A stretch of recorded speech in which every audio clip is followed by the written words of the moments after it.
May natira akong pritong isda kagabi mga kasyuyans. Ang gawin natin dito, isagol na to ito sa mga gulay. Gisaho na to ni. Nakaprepare ta og kalabasa. Ayan, kalabasa at sitaw. Hindi, wow. Tapos dito naman ay talong. At syempre hindi mabiya ng mga lamas, bombay og ahos mga kasyuyans. Nagpalit po tas tindahan og magic sarap og gamayng mantika. Kay ato man siyang gisahon, gisagisado man eh. Yes! Tapos himay-himayin natin itong isda mga kasyuyans, pritong isda yung natira kagabi. Woo! Pagkatapos niyan, takang tayo ng karahay, yung limpyong karahay ang tinakang natin, hindi yung lagom. At pag nainit na yung kalaha, lagyan natin ng kaunting mantika at paabutin natin itong bumukal-bukal na ang mantika bago natin ilagay itong ahos. Ahos. Imikos-mikos na to. Isunod na to ang sibuyas. Bahala ka sa buhay mo. Imikos-mikos natin hanggang magkulay brown ang dalawang yan dyan sa loob.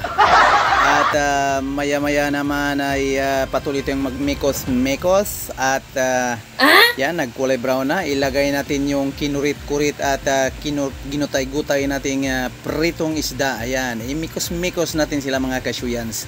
Lagyan natin ng kaunting tubig para may sabaw-sabaw naman siya maluto yung mga gulay natin mamaya mga kasyuyans. Lagyan natin ng kaunting tuyo. Yes! At yan, yung magic sarap. Ilagay na natin. Tapos imekos-mekos natin. Wow!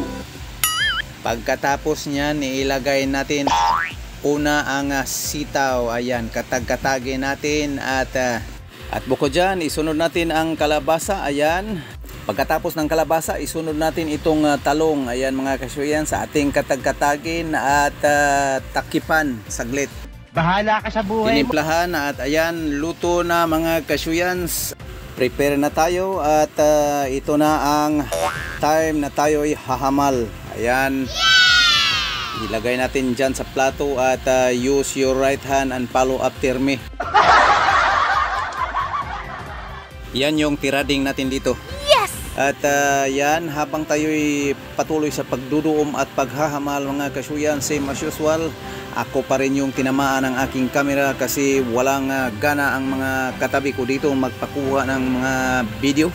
Patuloy lang tayo sa ating araw-araw magawain mga kasyuyan. Bahalag maalaan ta aning buang. Pero sige lang, hayaan natin sila. Ang panultihon sa Bisaya, kaunta kayo bulahag mabuang pusgan.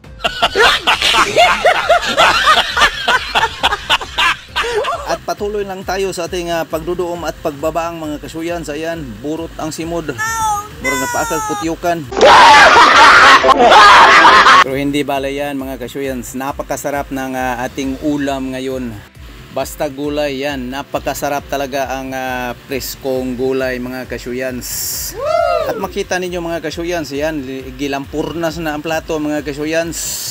Tayo'y uundang na mga kasyuyans at ang ating tulumanon, laladok ng isang basong tubig.